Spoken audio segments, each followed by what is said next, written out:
Beers out, sunnies on, thighs out, Crocs on, Crocs on. It could all only mean one thing. It's festival season. Love is in the air. At least I think that's love.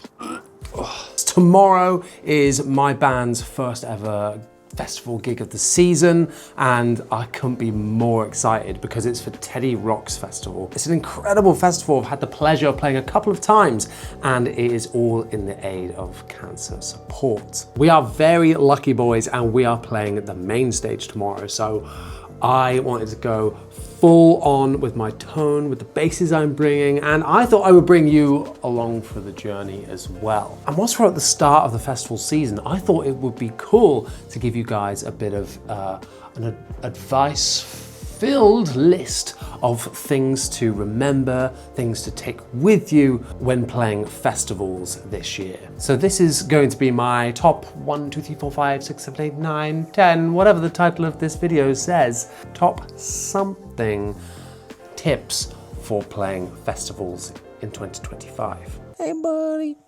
Oh, yeah.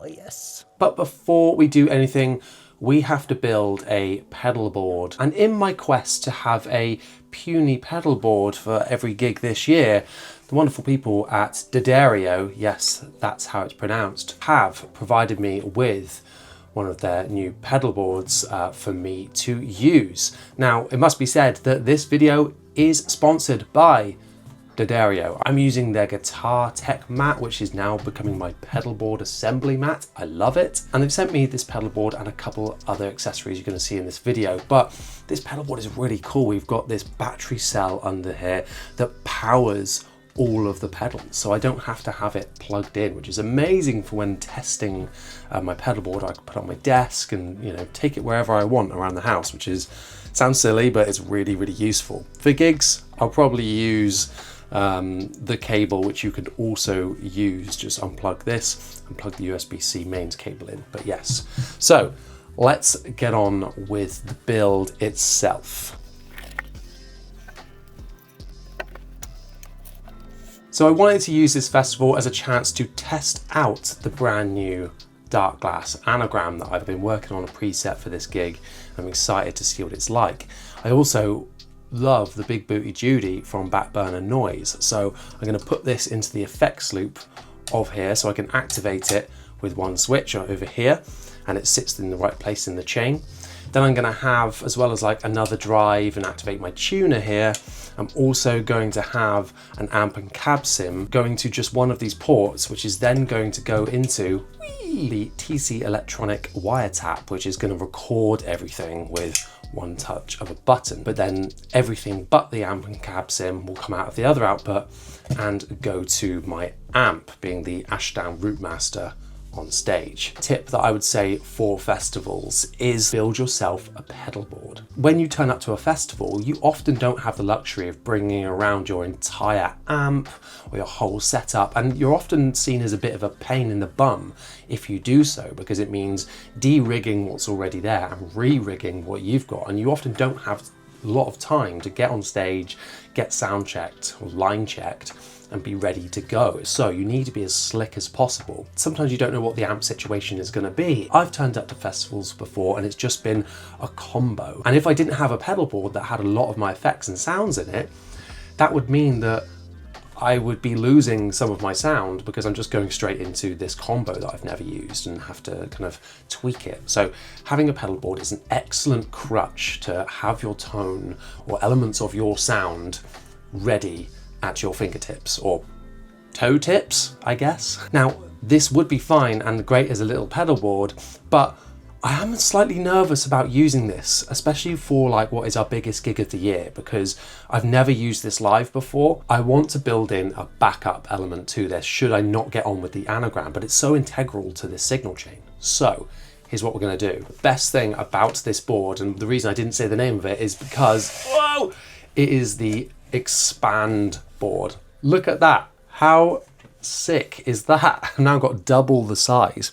And here's what we're going to do.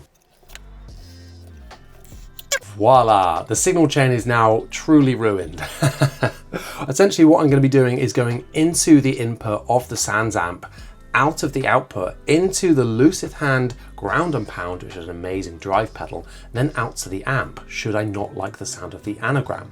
However, in the parallel output of the sounds amp, I'm going into this side of the chain. So it means that all I have to do is change the output from here to here should I not like the sound of this, and I can kind of A/B them. Sounds super complicated, but for this gig, it is going to be super simple for me to go, yeah, no, not vibing with this. Okay, let's move over to the old faithful that I know works.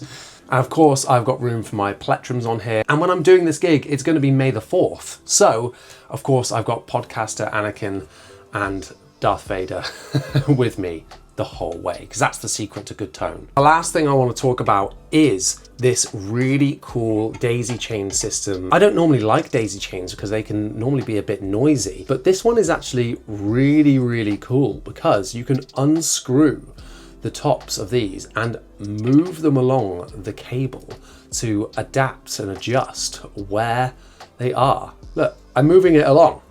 Isn't that incredibly cool? All you need to do is get some scissors, snip it, and then screw one onto the end. I'm going to put this board together and I can't wait to hear how it sounds tomorrow.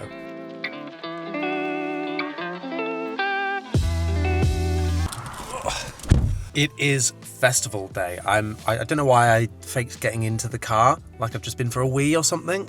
We've got about an hour and 20 minutes before we get there, getting there nice and early. One of my next tips is get there early. You'll have a specific load-in time that'll be like, you cannot be here later than this time. In my opinion, when you're gigging at a high pressure event or something like this, early is on time. Let's go. And so my treacherous journey across the British landscape begins, passing such famous landmarks such as Spread Eagles, Cucklington, and of course Pound Lane, where I saw your mum. And speaking of giving tip, here's another now I've arrived on site. Another thing that D'Addario have hooked me up with is this incredible heavy-duty, high-quality backpack designed specifically for musicians. And I will demonstrate that with this incredible compartment that we've got here, specifically for cables. Now, my first tip is always bring spare cables.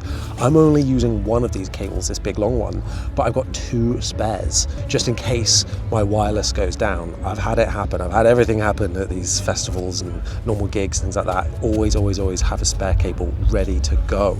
It's got loads of space in here, nice for putting my spare clothes in. I've got a stand in the side, and I've got some lovely bits of equipment in this pocket here as well. You never know when you're going to need a spare set of strings. Big tip for playing festivals is always bring tape, whether it's electrical tape like this or duct tape. You never know when someone is going to need it. And also, D'Addario do these incredible toolkits for doing setups on the fly. Got this little guitar stand and then this little string changing tool as well. And it normally comes in this really nice pack for doing full setups. But today I've just brought the essentials with me. At the top of the bag, we've just got this little compartment for your kind of essentials, and then underneath, extension reel in here. And this is something that comes with me to every single gig, because I've been to some places before where they just don't have the right number of sockets available, or it's just, it doesn't reach, like there's no space to power your pedalboard at the front of the stage or something. But yeah, this backpack is sick. It's also got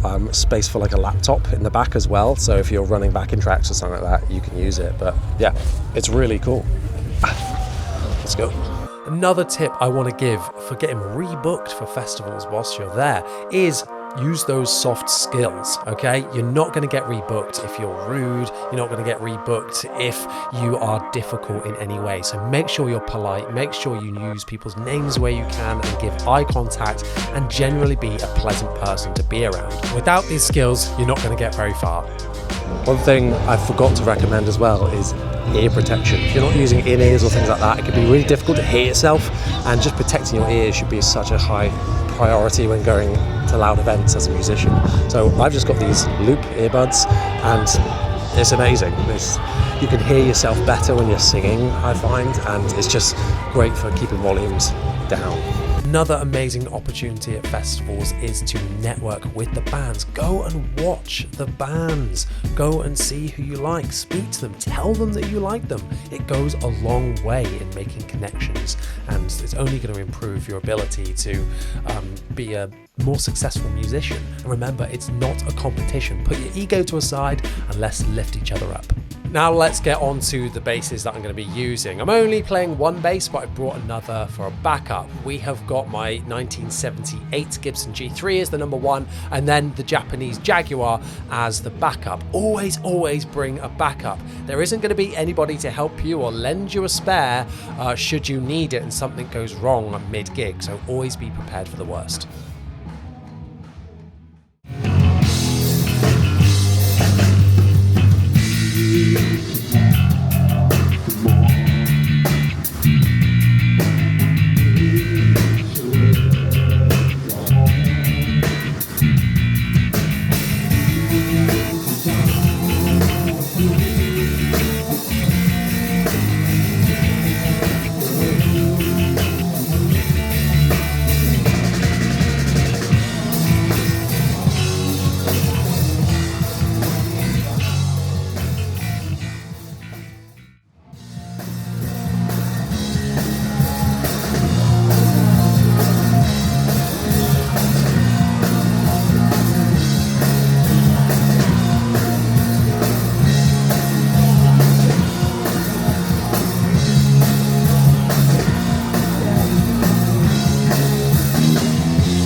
Hello, it is Johnny from the future here, and I wanted to give you another tip based on my experience playing that gig. You need to have a way of muting your bass on stage because you don't want that blaring out to the front of house to hundreds of people. Now, I use a pedal tuner at every gig. It mutes the audio and it's perfect. At that festival, I ended up not using the signal chain with the anagram in that split second, I just preferred the sound of that Sans amp, so I decided to go with that instead. However, what I forgot about is that the tuner was built into the anagram. A few of you might say, oh, you should have had a clip-on tuner. Boo! I hate clip-on tuners. I think they look horrible, and I don't want to have to take it on and off and all. No. And so D'Addario have actually got me covered on this as well, but just replaces one of the screws in your machine head and attaches on. It's totally tucked away, invisible to the crowd, and all you need to do is find a way to mute your bass on stage. So in that scenario, this would have really helped me. So I'm very glad that this product exists. So for this tip, it's make sure you're able to have silent tuning and make sure you've got the right tuner for you. That was a lot of fun. That was really good. Crowd was pretty fun. Yeah, it's strange playing that loud and manic and heavy at like 1 p.m. But it's great, and now I'm just gonna enjoy the rest of the day. I hope you all enjoyed this video. Once again, thank you so much to D'Addario for sending me all the bits and pieces that I spoke about in this video today, and let me know your festival tips in the comments down below. Once again, thank you so much for watching. I'll see you next time.